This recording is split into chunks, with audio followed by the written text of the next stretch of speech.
Nintendo has a return policy that is less than optimal. That's something I teach my students to say. They always want to say this sucks or that sucks, and I always teach them, no, we don't say that here. We say less than optimal.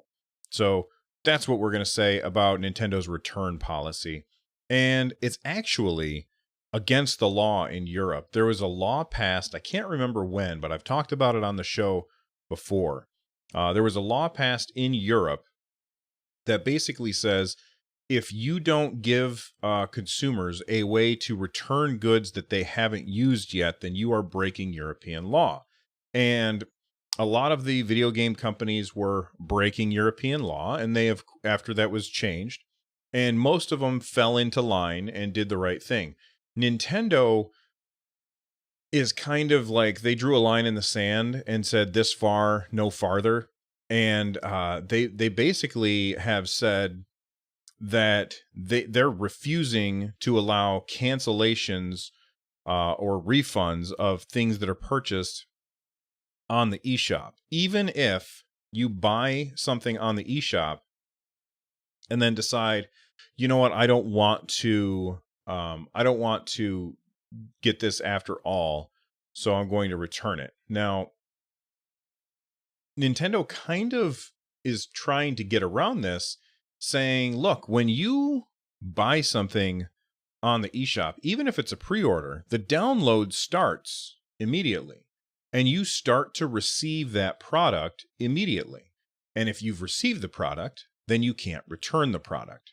Now, for a long time now, Steam and Xbox and PlayStation, I think PlayStation, they have allowed you to return digital goods that you have purchased. In fact, it was kind of a huge deal when Steam unveiled a couple years ago that they were going to be doing that. And the reason it was such a big deal is because they had this really great return window. You had to, and I'm doing this from memory, and it's been a couple years since this happened, but you had to have only played the game for a certain number of hours. I think it was 2. And you had to have opened up the game, or you had to have done the return within 2 weeks of purchasing the game. So even if you purchased the game from Steam, you downloaded it off of Steam, you installed it and started playing it, and you played for less than 2 hours, and you had it on your machine for less than 2 weeks, you could then return it for a full refund. I did that probably once. It was the Square Enix port of Final Fantasy VII to the PC. It was a pretty terrible port, and I wasn't happy with it, so I ended up returning it, got my money back, no questions asked. Steam, they did the right thing. Nintendo is basically saying, look, we've already delivered the product to the customer, even if the customer can't play it. So therefore, the customer has completed their transaction, and we are not going to be complying with this law. And so what's happening is Germany is taking Nintendo to court over their eShop pre-order policy, and it's called the German Consumer Protection Authority. They're taking legal action against Nintendo, and basically it started out in Norway early in 2018, and this is all from Eurogamer.net. It's a pretty big deal, and hopefully Nintendo loses. Now, I know that there are people who will say that Bill is that they'll call me a Nintendo apologist, and I don't think that that's true. I think for the most part, I tend to be pretty balanced, and when Nintendo does something great, then I applaud them for it.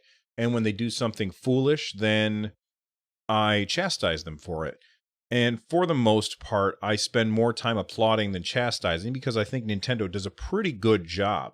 However, in this case, this is extremely anti-consumer, and I don't like what their response is. Basically, they have said, look, Article 16 of European consumer law says that They do not have to allow cancellation if the performance has begun with the consumer's prior express consent, and with the acknowledgement that he will lose his right of withdrawal once the contract has been fully performed by the trader. So they're saying once they start downloading it, you can't return it. The Norwegian Consumer Council, they're arguing that the company plainly states that all purchases are final. According to the right of withdrawal laid down by the Consumer Rights Directive, such terms are illegal. So they're basically saying if you say all sales are final, you're breaking the law. You have to give the customer the right to return stuff. And I think that that's a good thing. And I hope Nintendo loses this lawsuit. And I think that you can already do that stuff here in the States, but I'm not sure. I've never tried to return anything on the eShop. If you've tried to return something on the eShop and either been successful or unsuccessful, I would love to hear about that. There's lots of ways you can let me know.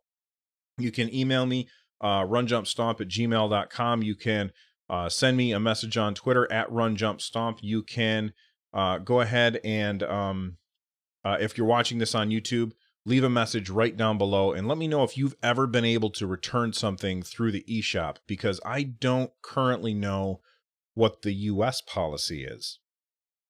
I think that this might be a precedent that might affect other regions outside of Europe. So let me know what you guys think, and let me know if you've ever run into this yourself.